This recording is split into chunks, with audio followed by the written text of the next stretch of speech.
The clock read 8:30 a.m. Jason's heart raced as he glanced at the time.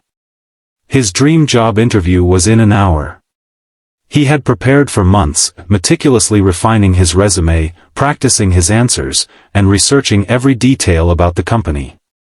This was the opportunity that could change everything, an executive position at a renowned marketing firm, a dream that seemed so close he could almost touch it. But now, as he stood in the pouring rain on the sidewalk, the reality hit him.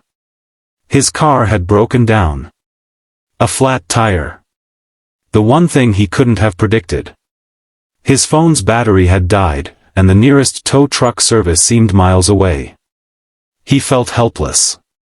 He tried calling a taxi, but they were all booked due to a citywide event. The interview? His one shot at a new life, slipping away with each passing minute. A wave of frustration washed over him, and for a brief moment, he considered giving up. What was the point? It wasn't like the company would understand. They would probably hire someone else, someone who didn't have car troubles or bad luck. He sighed, feeling the weight of his situation. Just then, an old man approached him. He was holding an umbrella, his clothes worn, but his eyes kind. "You look like you could use some help," the man said with a gentle smile. Jason looked up, startled. "I'm really sorry, The man didn't let him finish. "No need for apologies. What's troubling you?" Jason explained, his voice heavy with frustration. "I have an interview in an hour, and my car broke down. I don't think I can make it." The old man nodded thoughtfully, then extended a hand.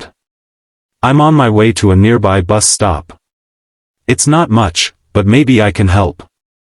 I could give you a ride, or at least walk you to a place where you can find help." Jason hesitated, unsure. He looked at the rain pouring down and the ticking clock in his mind. "I appreciate it, but I don't think that's going to work. It's too far, and I'm already running out of time. I'll just have to reschedule, I guess." The old man didn't argue. Instead, he simply gestured for Jason to follow him. "Just come with me. No harm in trying, right?" Out of options and feeling the sting of disappointment, Jason reluctantly followed the man. As they walked, the old man spoke softly, telling Jason about his life, how he had lived through hard times, lost his family, and found solace in small acts of kindness. "Sometimes, all it takes is a little nudge," he said, "a little kindness, to turn things around." They arrived at the bus stop, but the old man's suggestion was even more surprising. "Take the bus to the next block," he said, "there's a coffee shop there. You'll find your way from there." Jason, stunned by the man's generosity, agreed. "Thanks. I really don't know what to say." "Just pay it forward when you can," the man said, then turned to leave, his figure disappearing into the distance. Jason boarded the bus, feeling a mix of gratitude and frustration. The interview was slipping further away, but the warmth of the old man's words lingered in his heart. The bus ride felt long, but when he finally stepped off and saw the coffee shop, something unexpected happened. As he walked inside, his phone buzzed in his pocket. He picked it up, expecting a message about rescheduling, but it was a call from the company. His heart skipped a beat.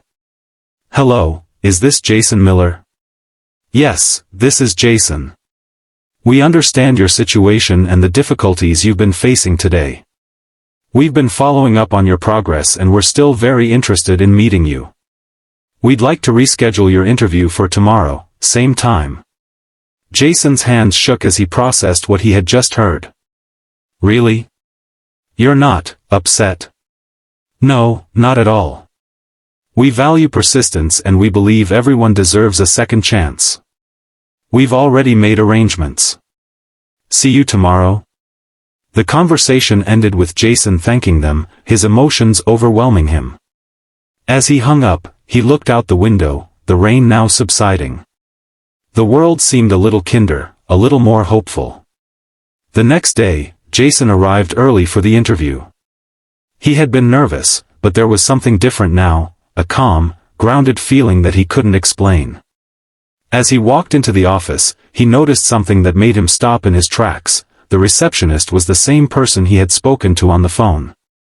And beside her was a familiar face, the old man who had helped him yesterday, sitting in the waiting area. Jason's eyes widened. You work here?" The old man smiled warmly. "Sometimes, the universe sends a little help when we least expect it." Jason could hardly believe his eyes. He had no idea the man was connected to the company. It turned out the old man was a retired executive who had been mentoring new hires.